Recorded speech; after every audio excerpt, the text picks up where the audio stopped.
요한계시록 1장 1절에서 8절까지 말씀입니다.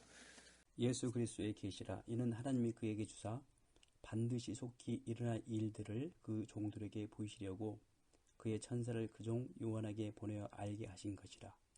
요한은 하나님의 말씀과 예수 그리스도의 증거 곧 자기가 본 것을 다 증언하였느니라. 이 예언의 말씀을 읽는 자와 듣는 자와 그 가운데 기록한 것을 지키는 자는 복이 있나니 때가 가까움이라. 요한은 아시아에 있는 7교회에게 편지하노니 이제도 계시고 전에도 계셨고 장차 오실 이와 그의 보좌 앞에 있는 7 영과 또 충성된 증인으로서 죽은 자들 가운데에서 먼저 나시고 땅의 임금들의 머리가 되신 예수 그리스도로 말미암아 은혜와 평강이 너에게 있기를 원하노라. 우리를 사랑하사 그의 피로 우리 죄에서 우리를 해방하시고 그의 아버지 하나님을 위하여 우리를 나라와 제사장 삼으신 그에게 영광과 능력이 세세토록 있기를 원하노라. 아멘. 볼지어다 그가 구름을 타고 오시리라. 각 사람이 눈이 그를 보겠고 그를 찌른 자들도 볼 것이요 땅에 있는 모든 족속이 그로 말미암아 애곡하리니 그러하리라. 아멘. 주 하나님이 이르시되 나는 알파요 오메가라. 이제도 있고 전에도 있었고 장차 올 자요 전능한 자라 하시더라. 아멘. 이제 오늘부터 요한계시록 말씀을 우리가 볼 텐데요. 오늘 읽은 이 1장 1절에서 8절까지는 계시록의 서론이라고 볼 수 있습니다. 시작이 무엇입니까? 1절을 보니까 예수 그리스도의 계시다라고 되어 있습니다. 그렇죠? 우리가 계시라고 하는 말은 가려져 있는 것을 드러낸다 이런 말입니다. 그러니까 보지 못하는 부분을 이제 펼쳐서 드러내어서 보여주시는 것인데 이것이 예수 그리스도의 계시다라는 것입니다. 그런데 이 예수 그리스도의 계시지만 그 뒤에 보면 이는 하나님이 그에게 주신 것이다 라고 되어 있죠. 그러니까 하나님께서 그리스도에게 주신 것을 이 그리스도께서 1절 하반절에 보니까 그의 천사를 통해서 그러니까 하나님께서 그리스도께서 천사에게 그 천사가 요한에게 보내어서 알게 하신 말씀인데 그 내용이 뭐냐? 1절 중반에 보니까 하나님이 그에게 주사 반드시 속히 일어날 일들이라고 되어 있습니다. 그렇죠? 그러니까 요한계시록 말씀이 뭐냐? 반드시 속히 일어날 일에 대해서 이제 기록해 준 것이 1절의 내용입니다. 이게 계시록이 어떤 말씀이냐? 이제 우리에게 일어날 일을 보여주신다. 이제 이 말을 처음에 시작하면서 여는 것입니다. 근데 그게 계시니까 가려져 있던 건데 우리에게 펼쳐 보여주는 것이죠. 그리고 이것을 3절에 보면 이 예언의 말씀을 그러니까 반드시 일어날 일이기 때문에 예언의 말씀이다라고 볼 수도 있습니다. 이제 이렇게 시작하기 때문에 이 계시록 말씀이 이제 이단들이나 또 성경을 본인들이 이제 해석하기 이렇게 좋은 그런 용도로 쓰이기도 합니다. 예언의 말씀이니까. 그리고 이제 예언의 말씀이니까 요한계시록을 가지고 예전에 그런 경우 많았습니다. 666이라고 하는 숫자를 가지고 저도 어릴 때 기억나는데 이게 바코드라고 말하면서 이 바코드 자체가 사용되는 것, 사탄의 순대, 그것이 우리에게 사용되면 다 이제 신앙을 잃게 된다. 막 이래가지고 엄청나게 교회에서 바코드를 찍는 것 자체가 문제인 것처럼 그러다가 이제 또 최근은 아니죠. 또 시간이 좀 되긴 했는데 베리칩이라고 하는 것을 우리 몸에 심을 때 이제 그게 문제가 된다. 막 이런 이야기들도 하기도 했습니다. 또 666이라고 하는 숫자를 통해서 그게 이 히틀러를 말하는 것이다. 또 이 소련에 대한 이야기다. 여러 이야기들이 많았습니다. 근데 우리가 여기 일어날 일이지만 이 편지를 지금 누구한테 보내느냐를 우리가 또 기억해야 됩니다. 수신자가 있죠. 그죠? 수신자가 누구냐? 4절에 보면 요한은 아시아에 있는 7교회에 편지하노니라고 되어 있습니다. 자, 예언의 말씀인데 이건 2021년을 살아가는 현대 한국 교회에 보내는 편지가 아니고요. 그 당시 1세기 교회에 있던 아시아의 이 7교회에 보내는 편지예요. 자, 7교회에 편지를 보냈는데 일어날 일이지만 2000년 후에 일어날 일을 만약에 주셨다면 이 사람들이 이 편지를 읽을 이유가 있나요? 예를 들어 저와 여러분에게 하나님께서 말씀을 주셨어요. 성우야, 내가 너에게 말씀을 준다. 그리고 주셨는데 이거 4000년대에 일어날 일이야. 이래버리면 우리 입장에 보관은 잘하겠죠. 보관은 잘해야 되겠죠. 야, 이거 4000년 후에 일어날 일이니까 그때 뭐 우리는 알 수 없지만 막 베리칩이라는 게 생긴대. 근데 뭔 말인지 모르겠지만 보존을 잘해. 읽을 필요는 없어. 왜냐하면 우리에게 지금 당장 일은 아니니까요. 그러니까 이 계시록을 가지고 마치 현대의 어떤 사건을 위해서 기록한 것처럼 이야기해버리면 사실 이 말씀을 초대교회 성도들이 읽을 이유가 전혀 없습니다. 왜냐하면 나에게 적용될 사건이 아니니까요. 잘 보존해서 넘기는 것이 이들의 사명이겠죠. 근데 이 말씀은 아시아에 있는 7교회에 보내는 편지이기 때문에 반드시 속히 일어날 일이지만 지금 현대 사회를 향한 메시지라기보다 그들에게 다가올 고난과 핍박과 시련들 속에 그들이 어떻게 믿음으로 살아야 될까에 대한 이야기가 이 안에 담겨 있다라고 보는 것이 이 건강하게 성경을 잘 해석할 수 있는 출발점이 됩니다. 그래서 우리가 예를 들면 뭐 빌립보서를 본다. 그러면 빌립보서가 우리한테 쓴 편지는 아니죠. 사도 바울이 빌립보 교회에 보낸 편지잖아요. 그래서 빌립보 교회가 그 당시 어떤 상황이었는지를 보고 그들에게 왜 이 말씀을 주셨는지를 보고 그 가운데 우리는 어떤 의미로 적용해야 될지를 생각하는 것처럼 요한계시록 말씀도 그 당시의 교회에 이 편지를 주면서 어떤 일이 일어날지를 설명해 주시면서 그들에게 어떻게 믿음을 가져야 될지를 알려주시는 것을 우리에게 적용해서 해석해야 계시록 말씀을 오해하지 않고 잘 볼 수 있다라는 것입니다.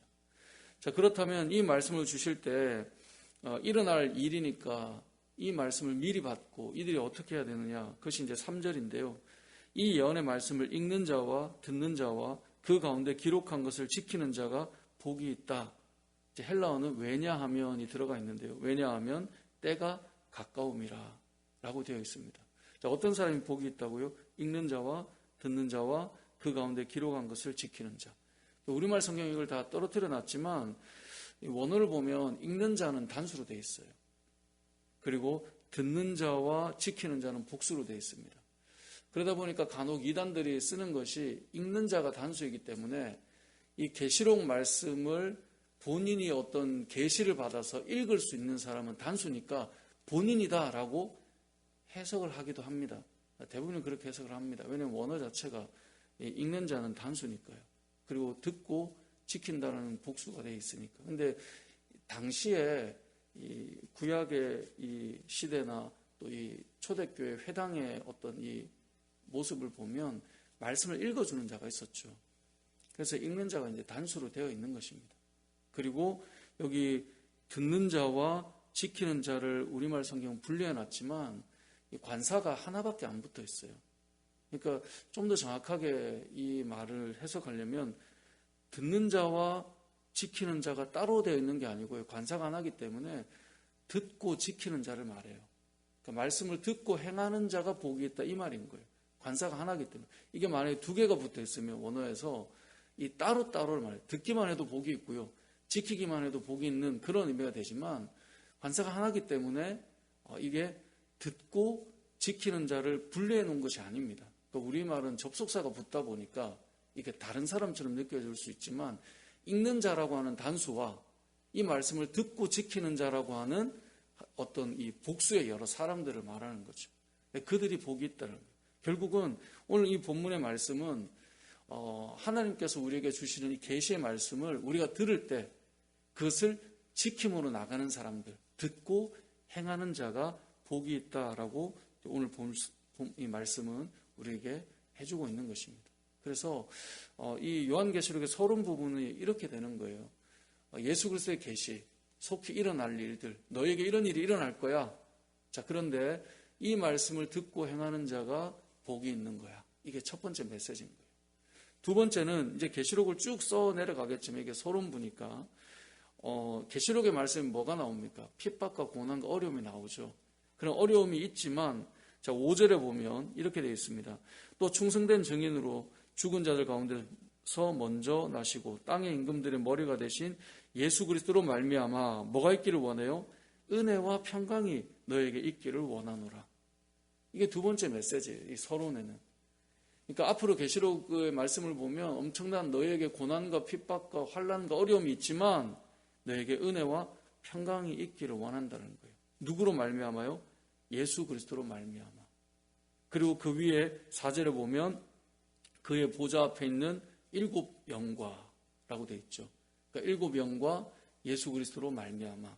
7 영은 스가랴 4장에 보면 이 성령을 말해요. 근데 7 영이기 때문에 그 위에 보면 교회가 몇 교회죠? 7 교회죠. 그러니까 이게 이제 의미적으로 뭐 성령께서 7분이냐 이런 말이 아니라 7 교회와 7 영을 통해서 성령께서 교회를 지켜가신다라는 것을 이제 설명해 주는 것이고, 스가랴 4장을 보면 좀 더 이게 분명하게 드러나긴 하지만 아무튼 성령이라고 생각하시면 돼요. 그러니까 우리가 이 땅을 살아갈 때, 아니 이들로 볼게요. 초대교회 성도들이 고난과 시련과 환난과 핍박과 어려움이 있겠지만 말씀을 듣고 지켜야 되고, 두 번째는 그런 너희가 성령과 그리스도로 말미암아 은혜와 평강이 있기를 원해. 지금 이게 계시록의 말씀을 주는 의미예요. 시련이 있지만 고난이 있지만 이 시대를 살아가는 성도들에게도 동일한 의미가 되는 것입니다. 믿음으로 살아갈 때 어려움이 있지만 여러분이 오늘부터 또 한 주간을 세상을 치열하게 살아가겠지만, 그래서 참 고되겠지만 예수 그리스도와 성령으로 말미암아 여러분에게 은혜와 평강이 있기를 원한다. 이것이 하나님의 말씀인 것입니다. 계시록을 주시는 의미. 세 번째로는 7절에 보면 볼지어다 그가 구름을 타고 오시리라. 각 사람의 눈이 그를 보겠고 그를 찌른 자들도 볼 것이고 땅에 있는 모든 족속이 그로 말미암아 애곡하리니 그러하리라. 아멘. 자, 무슨 의미예요? 예수님께서 다시 오실 거야. 이 말인 거예요. 그러니까 계시록에 대한 내용을 쭉 이제 펼쳐갈 텐데 세 가지를 지금 주고 있는 거예요. 서론부에. 그죠? 첫 번째는 이 말씀을 듣고 지키는 자가 복이 있을 거야. 그리고 너에게 고난과 시련이 있지만 성령과 예수 그리스도로 말미암아 은혜와 평강이 있기를 원해. 그리고 세 번째는 내가 다시 온다. 이거예요. 그러니까 믿음 지켜라 이 말이거든요.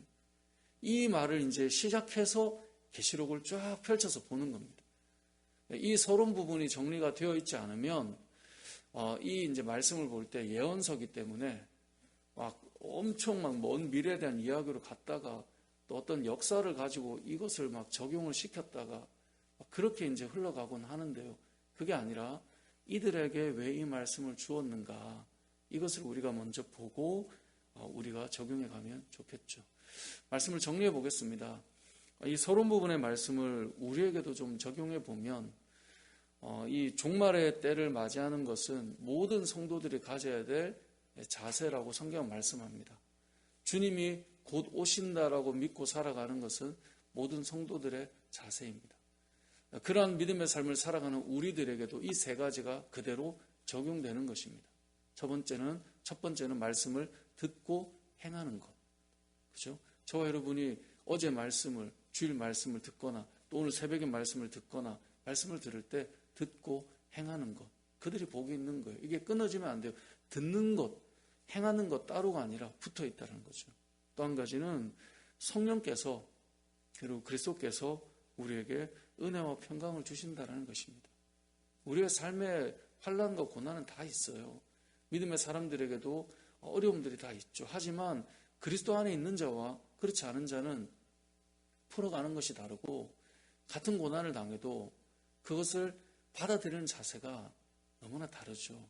그래서 은혜와 평강이 성령과 그리스도로 말미암아 우리에게 주어진다라고 하는 것을 우리가 기억해야 됩니다. 그렇기 때문에 우리가 그리스도 안에 있어야 되고 성령 안에 있어야 되고 성령으로 충만하기를 원하는 거예요. 성령 충만한 삶을 살아가기를 원하는 것은 그것이 우리를 은혜와 평강으로 인도하기 때문이죠. 그리고 세 번째가 뭐라고요? 주님 다시 오신다.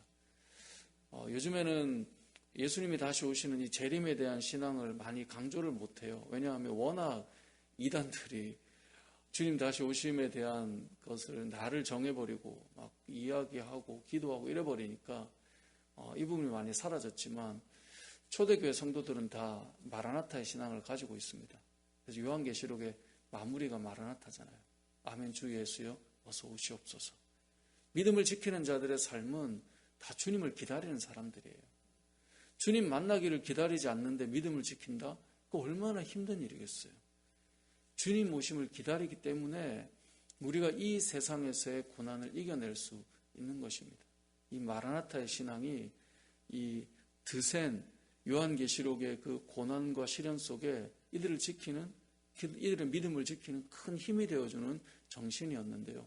이 땅도 저는 다르지 않다고 봅니다. 이 땅을 살아갈 때 이 계시록에 기록되어 있는 것만큼이나 우리는 막 여기 막 불이 쏟아지고 막 재난이 일어나고 되게 강력하지만 요즘은 그냥 회사에 출근을 하고 막 야근을 하고 내가 믿음과 다른 일들을 막 살아내야 되고 그것이 쉬운 일이 아니잖아요. 그런 삶을 살아가는 가운데 여기 말씀처럼 그가 구름을 타고 오시리라. 그가 영광 중에 이 땅에 우리에게 모두가 보는 가운데 오실 그때를 기다리는 것. 그것이 성도의 삶이죠. 또 그것이 우리의 힘이 되죠. 그것을 기억해라 이것인데요. 저와 여러분의 삶이 이 계시록을 이제 바라보면서 우리에게 더 은혜와 평강이 있고 우리에게 위로가 되고 주님 오심을 기다리며 우리가 더 나아가 이 말씀을 듣고 지키기 위해 또 애써서 하나님께서 주시는 복을 누리며 살아가는 저와 여러분 되시길 주님의 이름으로 축복합니다. 아멘.